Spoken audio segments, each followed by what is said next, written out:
সম্পাদক শ্রদ্ধেয় কমিটি অঞ্চল কমিটির সম্পাদক শ্রদ্ধেয় কমরেড রমণী দাস এবং আপনারা যারা এই মিছিলে অংশগ্রহণ করেছেন, সভাতে আছেন,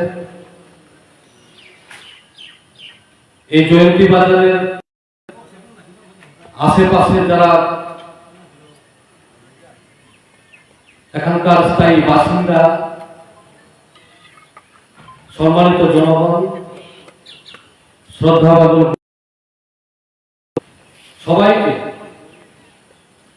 আমি আমাদের পার্টির পক্ষ থেকে সংগ্রামী অভিনন্দন জানিয়ে সংক্ষেপে কয়েকটি কথা আলোচনা আপনাদের সামনে করব। আপনারা সবাই জানেন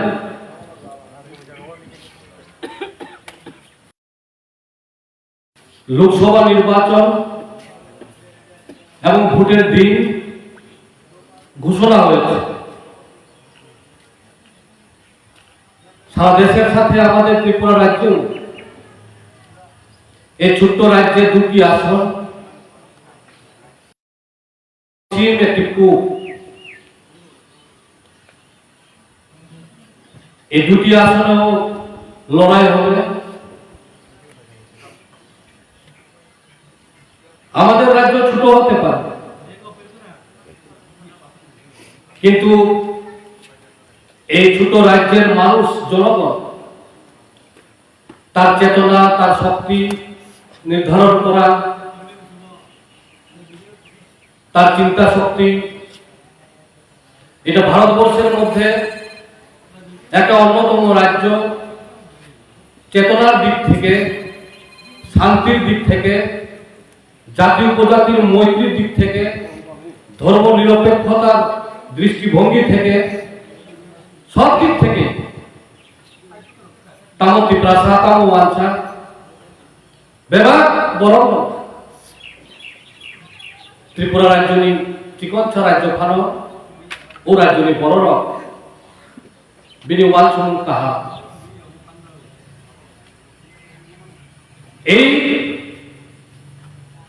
রাজ্যের দুটি আসনে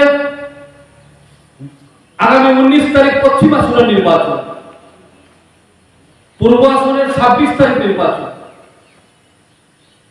আমরা পূর্ব আসনের অন্তর্ভুক্ত এলাকা।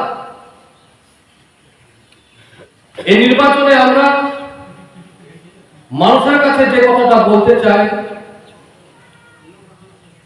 এই নির্বাচন হচ্ছে দেশের সরকার করা নির্বাচন। দেশের সরকারে কে থাকবে? 5 বছর পর পর নির্বাচন হয়।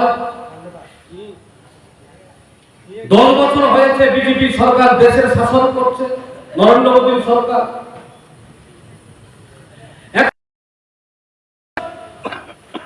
এই 10 বছরে নরেন্দ্র মোদীর সরকারের আমলে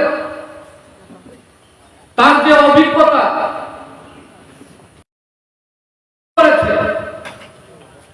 এই অভিজ্ঞতার মধ্যে মানুষ যে বিজেপি সরকার থাকলে আমার পেটে ভাত পড়তো না, বিজেপি সরকার থাকলে আমার ছেলে, বিজেপি সরকার থাকলে আমার পাড়ার স্কুলে মাস্টার থাকতো না, বিজেপি সরকার যদি আবার আয় তাইলে কথা বলার স্বাধীনতা থাকতো না। কেন আমার স্কুলের মাস্টার নাই? কেন আমার স্কুল বন্ধ হয়ে গেল? কেন সারা দেশের মধ্যে সব থেকে বেকারত্বের ভার এই 10 বছরে বিজেপির আমলে সব থেকে বেশি? কেন আমার ছেলে doctor, engineer, BA, MA pass করেও এখনো চাকরি নাই? অথচ দেশের সরকারের বিভিন্ন দপ্তরে লক্ষ লক্ষ চাকরি শূন্য পদ পয়দা হয়েছে, বিজেপি সরকার পূরণ করে না। রাজ্য সরকারও এই 6 বছরে বিজেপির জোট সরকার, বিজেপি আইপিএফটি এখন তো তীব্র কথা, 3টা জোট। এই 6 বছর রাজ্যের মধ্যে রাজ্য সরকারের যে বিভিন্ন দপ্তর 32,000-এরও বেশি শূন্য পদ তৈরি হয়েছে, সরকার নিয়োগ করে না। হাসপাতালে যান, ডাক্তার কম, নার্স নাই, সরকার নিয়োগ করে না। অথচ নার্সে পাস করা অনেক অনেক মানুষ, ছাত্রছাত্রী বেকার, চাকরি নাই। এই দেশের সরকার সারা ভারতবর্ষের মধ্যে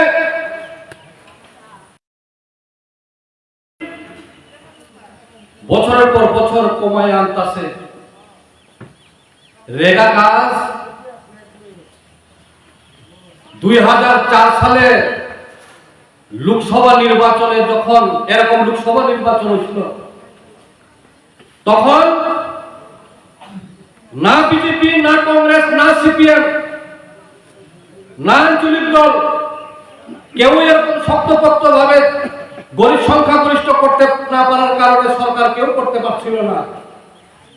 ওই সময় কংগ্রেসের সোনিয়া গান্ধী, সিপিএম এর তখন আমাদের সিপিআইএম এর জেনারেল সেক্রেটারি কমরেড প্রকাশ করাতের কাছে গিয়া কইছে যে আপনারা আমাদের সমর্থন করেন, চলেন বামফ্রন্ট আর কংগ্রেস মিল্লা দেশের সরকার বানাই।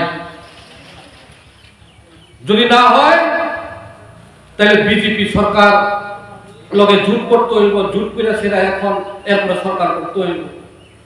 তখন বামফ্রন্ট চিন্তা ভাবনা করছে যে বিজেপি দেশের মধ্যে আনন্দ যেত না, আমরা কংগ্রেসকেই সমর্থন করতে হইব, কারণ বিজেপির থেকে কমসে কম একটু খারাপ কংগ্রেস।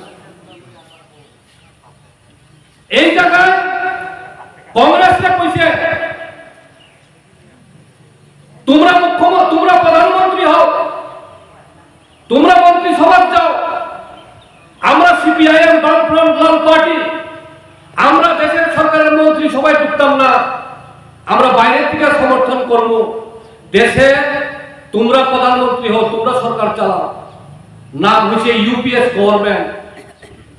ওই সময় বামফ্রন্ট কইছে কিন্তু আমার শর্ত আছে, আমি মন্ত্রী চাই না, প্রধানমন্ত্রী চাই না, তোমরা কংগ্রেসের থেকে প্রধানমন্ত্রী হও, মন্ত্রী হও, কিন্তু আমার কয়েকটা শর্ত আছে, এই শর্ত পূরণ যদি করেন তাইলে আমরা তোমরা সমর্থন করব, দেশের সরকার হইব। শর্ত কি? শর্ত 14-15টার বেশি শর্ত, সব জনগণের লেগে। এই 14-15টা শর্ত আমি সব যদি কই অনেক সময়ের প্রয়োজন, আমি মাত্র 2টা শর্ত, মূল শর্ত 2টা গুরুত্বপূর্ণ 14টার মধ্যে, এই 2টা শর্ত আপনাদের সামনে কইতাম চাই। কি?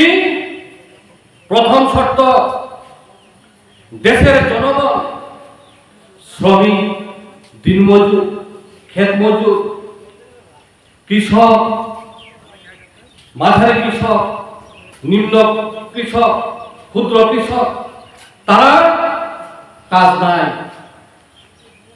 কাজ পায় না। কে কাজ দিব? তারা বামফ্রন্টের কথা হলো, সিপিআইএম এর কথা হলো, দেশে একটা আইন হবে শ্রমিক কৃষকের লেগে, ক্ষেত মজুরের লেগে, দিন মজুরের লেগে। আইন হইতেছে 365 দিনে 1 বছর। এই 365 দিনের মধ্যে 100 দিনের কাজ যাতে সরকার দেয়, এরকম একটা আইন তৈরি করো। যদি এই আইন তৈরি করো তাহলে তোমরা প্রধানমন্ত্রী হও, কংগ্রেস থেকে আমাদের কোনো আপত্তি নাই, কিন্তু এই আইন তৈরি করতে হইব গরিব বংশের মানুষের নিয়ে। কংগ্রেস রাজি হইল, ডক্টর মনমোহন সিং প্রধানমন্ত্রী হইল, ইউপিএর নাম দিল গভর্নমেন্টের, চেয়ারম্যান হইল সোনিয়া গান্ধী।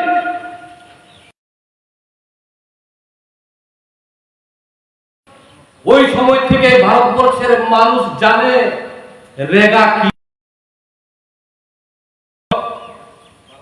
শ্রমিক, দিনমজুর, ক্ষেত মজুরের কাজের অধিকার, ভিলেজ কমিটি, গ্রাম পঞ্চায়েতের মধ্য দিয়ে রেগা কাজ পাওয়ার অধিকার আইনে পরিণত হইল। এর আগে ভারতবর্ষের মধ্যে মানুষের কাজের পাওয়ার অধিকারের কোনো আইন নাই। বামফ্রন্ট সরকার, বামফ্রন্ট ওই সময় কংগ্রেসের সমর্থন করে ইউপির আমলে এই আইন তৈরি হয়। আর এই বিজেপি সরকার হওয়ার পর নরেন্দ্র মোদী সরকার 2014 থেকে প্রতি বছর রেগা কাজের বরাদ্দ টাকা কমাইতেছে, প্রতি বছর কমাইতেছে। এখন 100 থেকে নামতে এখন 30-32 দিনের কাজ দেয়। এই 30-32 দিনও সময় মতো শ্রমিকরা পেমেন্ট পায় না, কাজের টাকা পায় না। আরে মজুরি যদি মানুষ যদি কাজ না পায়, টাকা যদি না পায়, দোকানদার জয়ন্তী বাজারে ছোট মোটো যায়, কিছু দোকানদার তাদের ভবিষ্যৎ, তাদের আশা কি? মানুষ দোকান থেকে জিনিস কিনবো, এই বেচতে গিয়ে আমি কিছু লাভ করবো, ওই লাভ থেকে আমার পরিবার চলবো, আমার ছেলে মেয়ে পড়াশোনা করবো, 2-4টা একভাবে ভাত ডাল ভাত খাইয়া বাঁচতে পারবো। এখন মানুষের কাছে তো টাকা নেই, মানুষের কাছে তো রোজগার নেই। তাহলে টাকা যদি না থাকে তাহলে দোকানে কে কিনবো? দোকান যদি দোকানের মহাজন যদি জিনিস বিক্রি করতে না পারে তাহলে লাভ কোথেকে আসবে? আর লাভ যদি না হয় তাহলে আপনার ছেলে মেয়ে ডাল ভাত খাওয়ার আশা নিয়ে দোকান দিচ্ছেন, এই দোকান তো পটল। তাইলে বিজেপি, দেশের বিজেপি সরকার দেশের আইন, এই আইন মানতে রাজি না। কেন মানতে রাজি না? ওই যে শুনছেন আপনারা এখন সোশ্যাল মিডিয়াতে, মোবাইলে, মানুষের বাড়িতে প্রতি ঘরে ওই কাণ্ড করো বড় মোবাইল আছে। এই মোবাইলে, টিভি, রেডিওতে দেখা যায় বিজেপি সরকার, বিজেপি দল বড় বড় কোম্পানি, বড় লোকের হাত থেকে টাকা নেয় নির্বাচনে খরচ করবার লেগা। এই কোম্পানির মালিকরা টাকা দেয় ইলেকশন বন্ড বা ইলেকটোরাল বন্ড কইয়াছে না, ওই টাকা দেয়। আর বিজেপি টাকা নেয় বুথ অফিসে 20,000-50,000 করে দেয়, লাখ টাকা, কোটি টাকা একটা বিধানসভা কেন্দ্রে খরচ করে মানুষের ভোট কিনবার লেগা টাকা দেয়। এইভাবে কইরা মানুষের ভোট নেয় ওই টাকা থেকে। আর সরকারে আইলে পরে ওই কোম্পানির মালিকের টাকার বিনিময়ে তারা লাভ দেখে 500টার উপরে ওষুধের দাম বাড়ছে। 500টা ওষুধ, এই 500টা ওষুধ কোম্পানির কাছ থেকে বিজেপি টাকা দিছে, হাজার কোটি টাকা। আর এর বিনিময়ে সরকার কইছে, বিজেপি সরকার কইছে যে তুমি এখন ওষুধের দাম বাড়াইয়া যত টাকা লুটতে পারো দেশের মানুষের থেকে। এখন ওষুধের দাম বাড়তি, জ্বর হয়েছে, সর্দি কাশি হয়েছে, প্যারাসিটামল খাইবেন, ক্যালপল ট্যাবলেট খাইবেন, এটার দাম আগামীকালকে যদি আপনি ওষুধ কিনতে যান, এটার দাম আগে যা কিনছেন 6 মাস আগে, এখন তার দাম বেশি। বুড়ার, বয়স্করা সব সময় ওষুধ লাগে, শিশুরা সব সময় ওষুধ লাগে। ওই সমস্ত মানুষের ওষুধের দাম সব থেকে বেশি বাড়ছে, কারণ বুড়া বয়সে ওষুধ ছাড়া বাঁচতে পারে না, আর শিশু সময়ে ওষুধ তার লাগে। এখন এটা জানি না ওই বুড়া আর বাচ্চার ওষুধের দাম বাড়াই দিছে, আর অন্য ওষুধ তো বাড়াইছে। ওই এই দাম যে বাড়ায় ক্ষতিকার আমার আপনার গরিব বংশের মানুষের। এদিকে রুচি নাই, জিনিসের দাম প্রতিদিন বাড়তেছে, কি করে ভুলব? এরকম একটা পরিস্থিতি করতেছে বিজেপি সরকার, এরকম একটা পরিস্থিতি। ত্রিপুরাসরণী শেখ বানানি বাগয় রায়দাক থেকে আইন থেকে ত্রিপুরাসরণী শেখ বানানি বাগয় ফরেস্ট কনজারভেশন एक्ट नाम का यूपी में हमला आ गया, फॉरेस्ट राइट एक्ट बनी, किसान বিভাগ থাইমানি কংগ্রেস তো থাকা।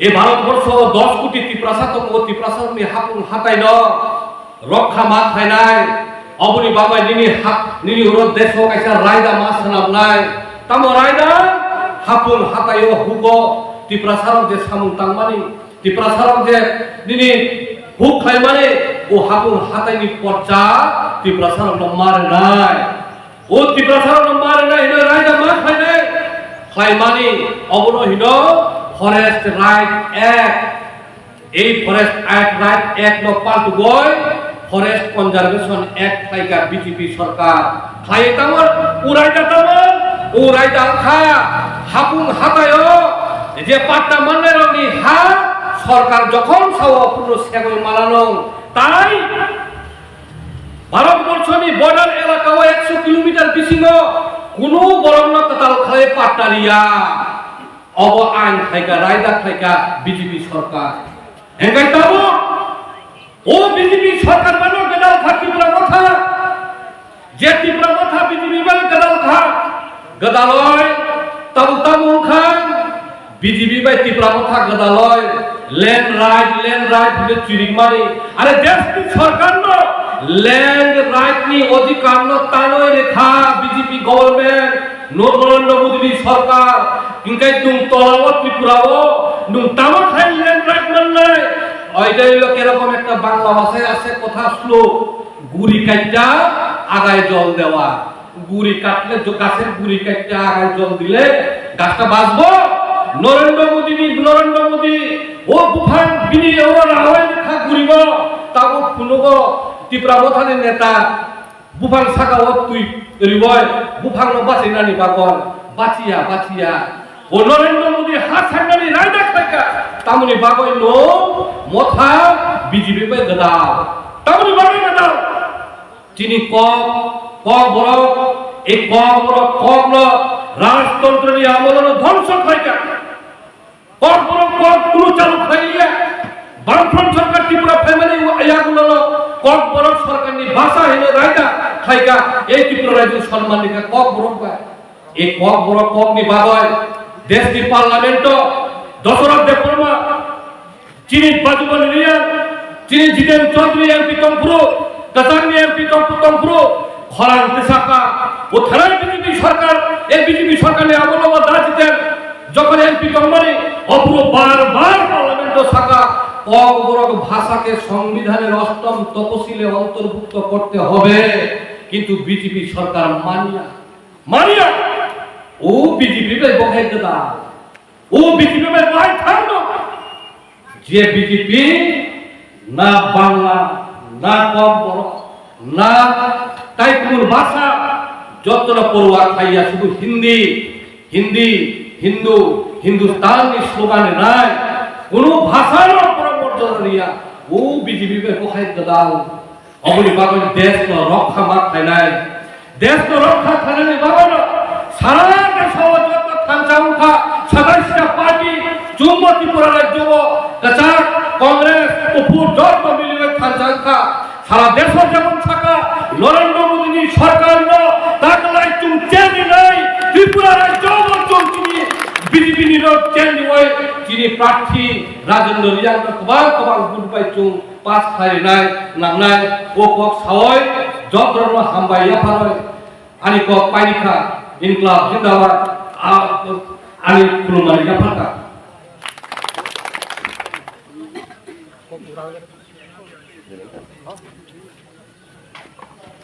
এবারে আপনাদের সামনে বক্তব্য রাখবেন ত্রিপুরা রাজ্য কমিটির সম্পাদক অন্যতম সদস্য